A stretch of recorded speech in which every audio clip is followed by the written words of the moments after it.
तो स्टूडेंट्स बात करते हैं क्वेश्चन नंबर 7 के बारे में, देखते हैं क्या कह रहा है। If cot theta equals to 7/8, cot theta की वैल्यू कितनी है 7/8, तो you have to evaluate this expression. पहला एक्सप्रेशन दिया हुआ है क्या 1 + sin theta into 1 - sin theta. Second expression उसके नीचे हुआ है 1 + cos theta into 1 - cos theta. तो आपको साफ साफ दिख रहा है इसमें आपको sin थीटा cos थीटा की वैल्यू पुट करनी पड़ेगी तभी सॉल्व होगा ये, ठीक है। तो sin थीटा और cos थीटा इससे निकालना पड़ेगा cot थीटा से। तो एक ट्रायंगल बना लेंगे पहले तो। cot थीटा या इसका मतलब क्या है थीटा एंगल है, इसकी नेमिंग कर दो ABC या PQR जो भी आपका मन करे, है ना। sin थीटा का मतलब क्या हो जाएगा परपेंडिकुलर अपॉन हाइपोटेनस। आपके पास cot थीटा से आप क्या निकाल सकते हो B/P। तो बेस कितना आ रहा है कंपेयर करने पे 7 और परपेंडिकुलर 8, तो ये आपका हाइपोटेनस चाहिए तो आप इसको x मान लो। इन ट्रायंगल ABC हाइपोटेनस का स्क्वायर यानी AC का स्क्वायर इक्वल्स टू AB का स्क्वायर प्लस BC का स्क्वायर, ठीक है। अब AC कितना है x, तो x square equals to AB कितना है, AB पता नहीं तो 7, AB पता है 7 का स्क्वायर 49 प्लस BC 8 का स्क्वायर 64, तो x स्क्वायर इक्वल्स टू 9 और 4 13, 6 और 4 10 11, एक्स स्क्वायर की वैल्यू 113, तो एक्स की वैल्यू कितनी आएगी +√113, लेकिन साइड कभी नेगेटिव नहीं होती तो एक्स की वैल्यू √113 ही होगी खाली, ठीक है ना। देखो हमारे पास ये आ गया √113 आ गई इसकी वैल्यू, तो आपके पास हाइपोटेनस आ गया, है ना। तो आपको sin थीटा चाहिए, तो sin थीटा का फॉर्मूला कितना होता है परपेंडिकुलर अपॉन हाइपोटेनस। तो परपेंडिकुलर कितना है 8 और हाइपोटेनस √113। cos थीटा चाहिए बेस अपॉन हाइपोटेनस, तो बेस कितना है 7 और हाइपोटेनस √113। अब आप इस एक्सप्रेशन में वैल्यूज डालनी शुरू करोगे ना, उससे पहले मैं आपको एक काम बताता हूँ, आप वो करना और ये क्वेश्चन बहुत ही छोटा हो जाएगा। देखो 1 को मैंने मान लिया A, sin थीटा को B, तो A + B A - B, तो इसका फॉर्मूला क्या होता है A + B A - B का,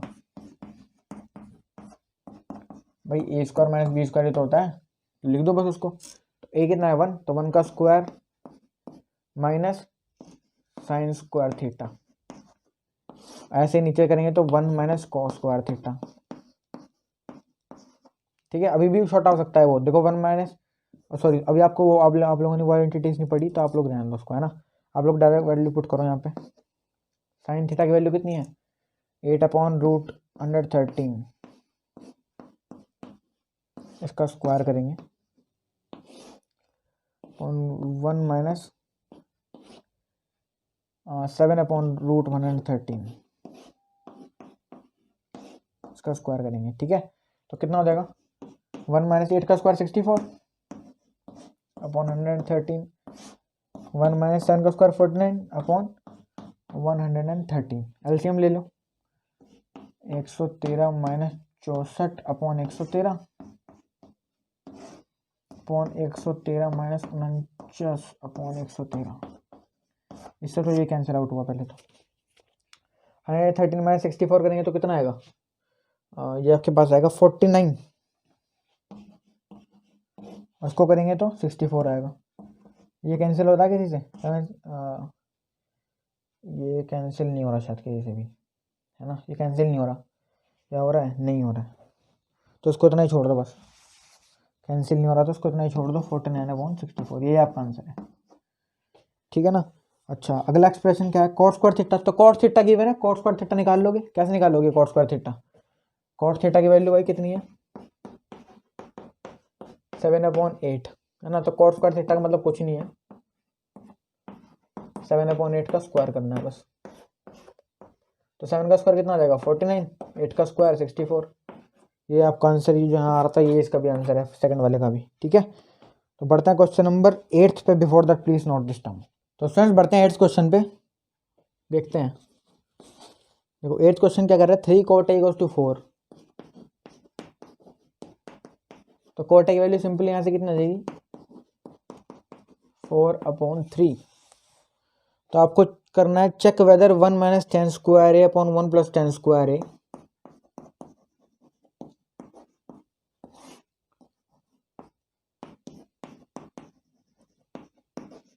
is equal to cos square A minus tan square A और नॉट।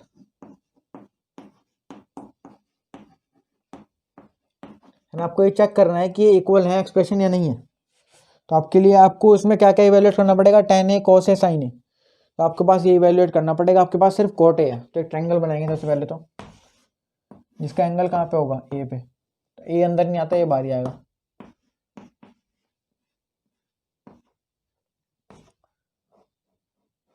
A B C. अच्छा जी, अब क्या करेंगे, कॉट ए गिवन है 3 cos 4/3। तो कॉट ए क्या होता है, बेस अपॉन परपेंडिकुलर, है ना, बी अपॉन पी। तो बेस कितना है, बेस के हिसाब से आपके पास 4 हो जाएगा, परपेंडिकुलर 3 हो जाएगा। और हाइपोटेनस कितना है भाई, इनका स्क्वायर होता है ना हाइपोटेनस, इनका स्क्वायर का। तो चलो हम इसको, हमें पता नहीं है, हम एक्स मान लेते हैं फिलहाल। ठीक है, अब लगाते हैं triangle A B C. X का स्क्वायर यानी ए सी का square equals to A B का स्क्वायर प्लस बी सी का स्क्वायर।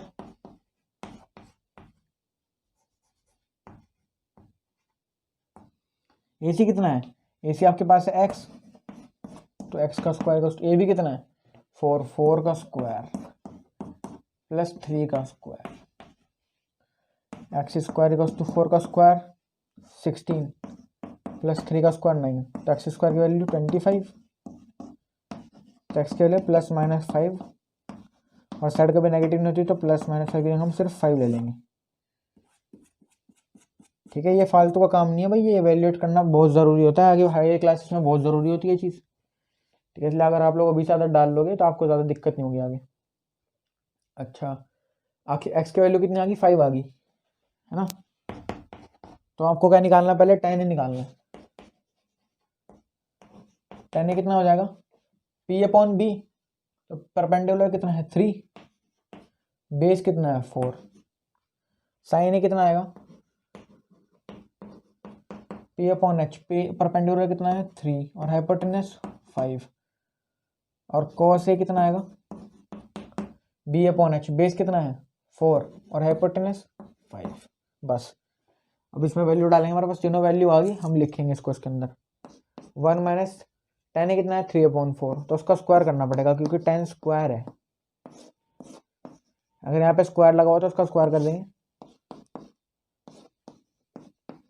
पहले आप लोग LHS इवेल्युएट करें, कितना आएगा ये 1 माइनस 9/16 अपॉन 1 प्लस 9/16। तो कितना आएगा 16 माइनस 9 7/16, 16 प्लस 9 25, 25/16। तो 16 से 16 का तो कितना आएगा 7/25 आ गया। अच्छा जी, अब आपके पास cos स्क्वायर है माइनस sin स्क्वायर है, तो cos ए कितना है 4/5, 4/5 का स्क्वायर माइनस sin ए कितना है 3/5, 3/5 का स्क्वायर। तो 4 का स्क्वायर 16/5 का स्क्वायर 25 माइनस 3 का स्क्वायर 9 और 5 का स्क्वायर 25। तो 16 माइनस 9 कितना होगा 7/25। ठीक है ना, तो ये एक्सप्रेशन इक्वल है। तो आपने चेक कर लिया और आपका आंसर क्या आ रहा है, इक्वल आ रहा है। ठीक है ना, वैसे मेरे को देख के पता लग गया था ये दोनों इक्वल है। क्यों, क्योंकि cos square minus sin square अगर आप लोग जब 11th में पढ़ोगे तो इसका ये किसका फॉर्मूला होता है cos 2a का, और ये भी cos 2a का ही फॉर्मूला होता है। ठीक है ना, तो बस वो 11th में पढ़ना है तो 11th में देखेंगे। अभी के लिए तो आप लोग इतना नोट डाउन करो, इसको मत करना। ठीक है ना, तो बढ़ते हैं नेक्स्ट क्वेश्चन पे। Before that please note this down. तो फ्रेंड्स बढ़ते हैं क्वेश्चन नंबर 9 पे, देखते हैं कैसा है बना है। तो 9th क्वेश्चन क्या कह रहा है, कह रहा है triangle A B C right angle at B. एक राइट एंगल ट्रायंगल है जिसका एंगल राइट एंगल कहाँ पे है, बी पे। तो ए बी हो गया, ठीक है ना, और tan ए दिया हुआ है तो ए होगा, ऑब्वियस बात है ये, और ये सी। ठीक है, आपको गिवन क्या है tan ए की वैल्यू कितनी है 1/√3।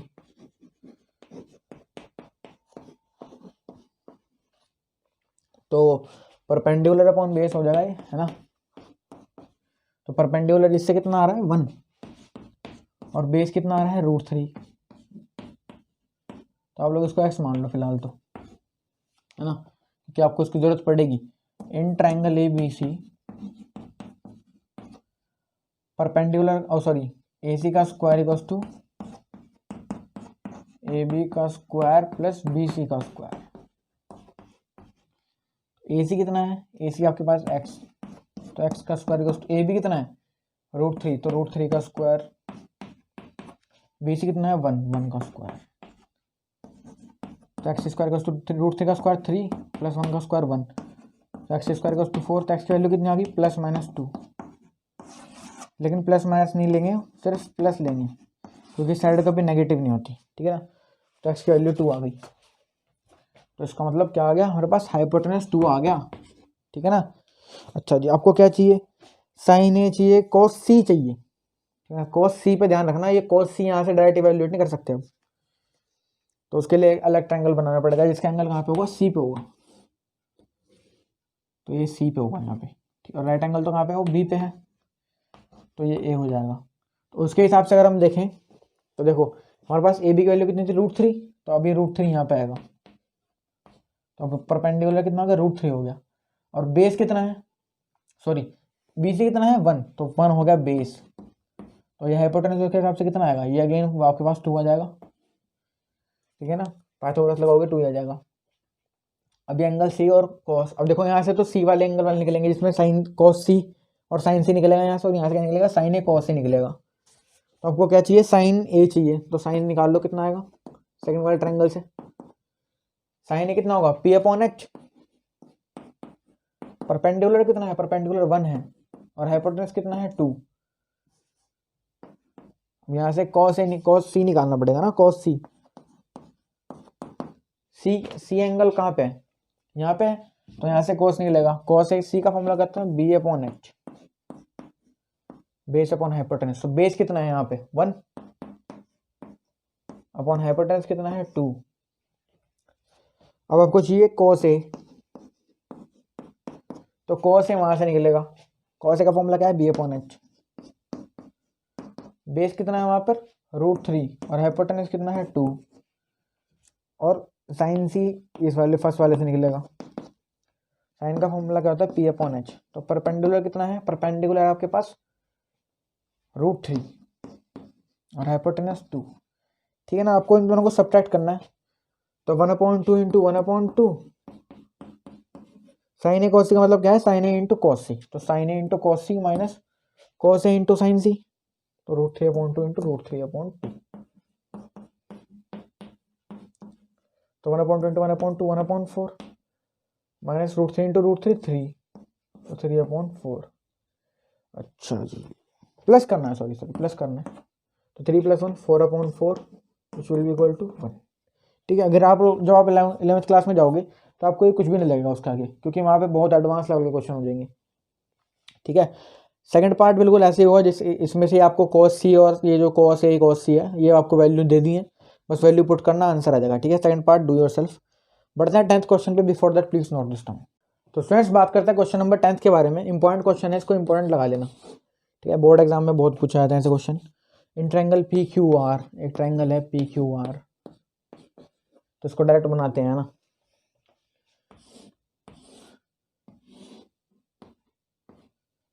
PQR, तो राइट एंगल एट Q, तो Q पे राइट एंगल है उसका, तो PQR।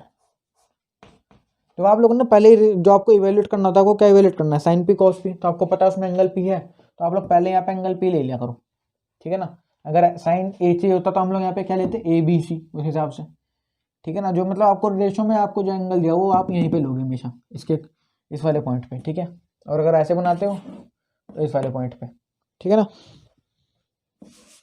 अच्छा जी, चलो अब आपके पास देखो क्या गिवन है, PR + QR की वैल्यू गिवन है कितनी 25, ठीक है ना। और आपको एक और चीज गिवन है PQ की वैल्यू कितनी है 5 सेंटीमीटर। PQ आप लोग इसमें पहले प्लॉट कर लो, 5 ही आ जाएगा, है ना। अच्छा जी, और PR + QR आपके पास, यानी PR + QR इनको दोनों को मिला के सम दिया हुआ 25, तो आप लोग क्या करोगे, let PR be X, let length of P R be X, ठीक है ना, वो अपने हिसाब से आप लोग देख लेना।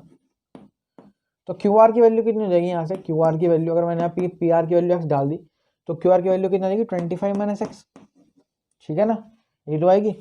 हमारे पास देखो पी आर की वैल्यू भी है क्यू आर की वैल्यू भी है, तो हम क्या लगा सकते हैं, पाइथागोरस लगा सकते हैं, है ना।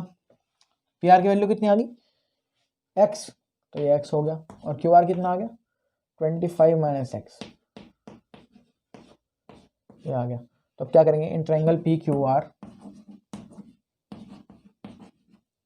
पी आर का square equals to P Q का स्क्वायर प्लस क्यू आर का स्क्वायर, ठीक है। तो पी आर कितना है, पी आर है एक्स स्क्वायर, पी क्यू कितना है 5 का स्क्वायर प्लस 25 माइनस एक्स का स्क्वायर, तो एक्स स्क्वायर ही आ जाएगा यहाँ पे, तो 5 का स्क्वायर 25 प्लस, अब यहाँ पे ए माइनस बी का होल स्क्वायर लगेगा, तो A square plus B square minus 2ab, तो X square equals to 25 plus 25 का स्क्वायर कितना लगेगा 625 plus X square minus 2 into 25 50 और इंटू एक्स तो इंटू एक्स, ठीक है ना। तो एक्स स्क्वायर से तो एक्स स्क्वायर कट गया, 625 प्लस 25 कितना हो गया 650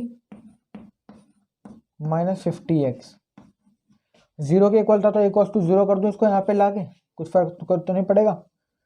चलो जी कोई नहीं, क्या करेंगे इस माइनस वाले को इधर लेंगे प्लस, तो 650 इज इक्वल्स टू 50x, ठीक है। ये जीरो से तो ये जीरो कट गई, 5 13 का 65 होता है,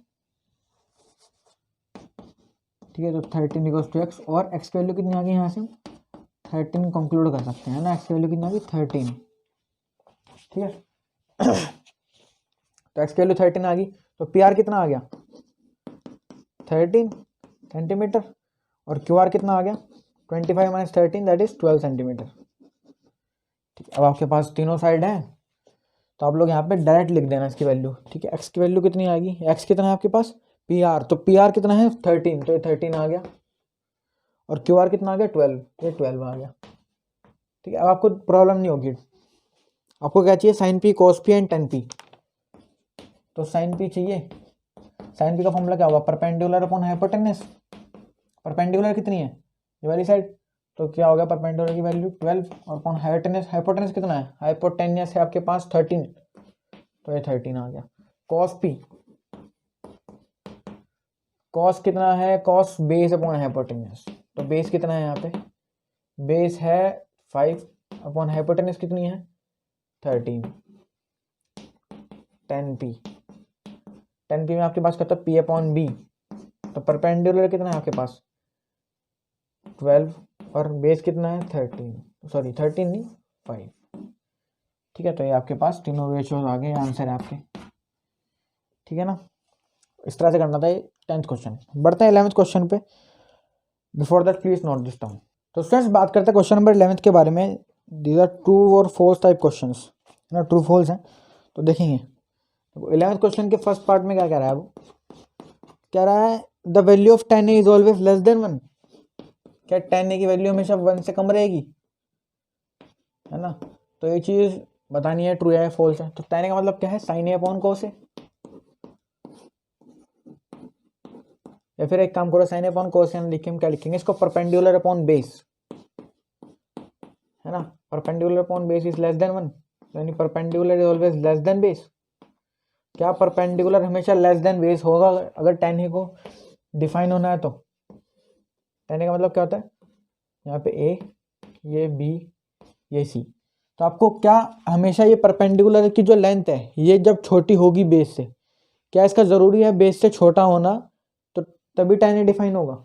ध्यान से समझो, मैं ये कहना चाह रहा हूँ कि अगर आपके पास 10a को डिफाइन होना है, मतलब 10a की वैल्यू अगर आपको निकालनी है, तो आपको क्या हमेशा ये वाली कंडीशन चाहिए कि परपेंडिकुलर की लेंथ बेस से छोटी हो, नहीं ऐसा भी हो सकता है परपेंडिकुलर 4 और बेस 3 हो और ये 5 हो, या फिर ऐसा भी हो सकता है ये 3 हो ये 4 हो और फिर वो 5 हो, है ना, तो कुछ भी हो सकता है, तो ऐसा कुछ जरूरी नहीं है। तो ये पहले का आंसर तो आपका फॉल्स हो गया, ठीक है। सेकंड क्या है, सेकंड देखते हैं।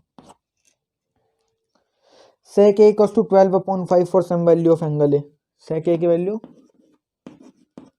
12/5, तो sec a क्या हो जाएगा, sec बेस अपॉन हाइपोटेनस लेंगे, हाइपोटेनस अपॉन बेस है ना।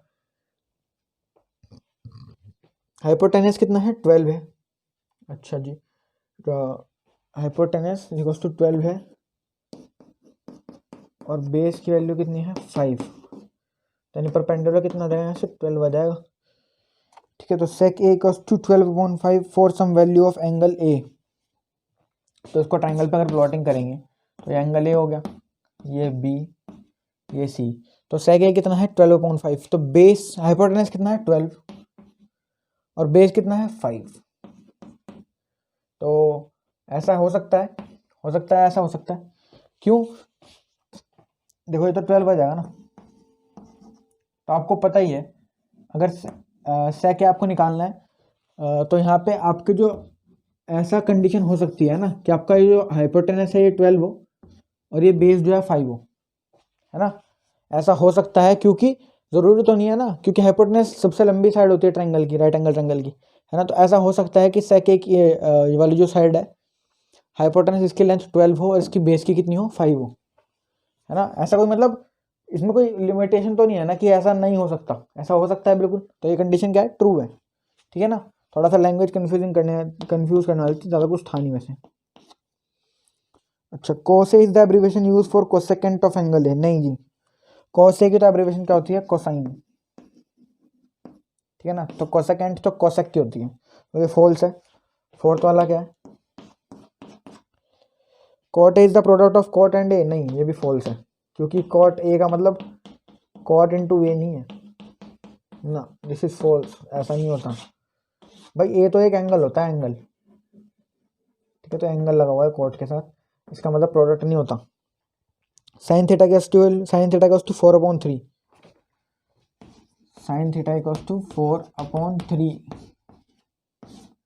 साइन थीटा क्या होता है, परपेंडिकुलर अपॉन हाइपोटेनस, हाइपोटेनस कितना 3 और 4, तो इसकी तो जरूरत पड़ेगी नहीं क्योंकि हाइपोटेनस सबसे लंबी साइड होती है और ये तो वैसे ही इससे छोटी पड़ रही है हाइपोटेनस परपेंडिकुलर से, है ना। तो हम यहाँ पे करेंगे ही नहीं इसको, ये फॉल्स केस में कंसिडर करा जाएगा। क्यों, वो कह रहा है कि सेक क्या साइन थीटा की वैल्यू 4/3 हो सकती है किसी एंगल थीटा के लिए, तो बिल्कुल ऐसा हो ही नहीं सकता भाई। आप एक बात बताओ मेरे को कि जो साइन थीटा है इसमें आपको पी कितना है 4 और हाइपोटेनस कितना दिखा रखा है 3, लेकिन ऐसा हो नहीं सकता क्योंकि हाइपोटेनस हमेशा क्या होती है, सबसे लंबी साइड होती है और ये तो इससे भी छोटी पड़ रही है परपेंडिकुलर से भी, ठीक है ना। तो ये फॉल्स केस आ गया। और अगर आप लोग जब 11th क्लास में जाओगे तो आपको पता लगेगा कि साइन थीटा की जो रेंज होती है वो कितनी होती है, -1 to 1, तो इसकी वैल्यू कभी 1 से बड़ी हो ही नहीं सकती साइन थीटा की। और यहाँ पे तो आप लोग चेक करो ये कितनी आ रही है, 1.33 समथिंग आएगी, है ना, तो 1 से बड़ी होगी, तो ये फॉल्स केस में आ गया, ठीक है। इस चीज़ को छोड़ देना, लेकिन आपको पता है कि हाइपोटेनस लंबी साइड होती है और यहाँ पे छोटी पड़ रही है, तो ये फॉल्स केस हो गया, ठीक है ना। तो ये लास्ट क्वेश्चन था। अच्छा जी, अब हम बढ़ेंगे अगली वीडियो में एक्सरसाइज 8.2 का introduction, that is trigonometric ratios of some specific angles, ठीक है ना। तो उस वीडियो के लिए इंतजार करना। ये वीडियो अच्छी लगी तो वीडियो को लाइक करना, चैनल पर नहीं सब्सक्राइब करना और वीडियो को शेयर करना अपने फ्रेंड्स के साथ ज़्यादा से ज़्यादा। तो चलते हैं, तब तक के लिए have a good day and bye bye.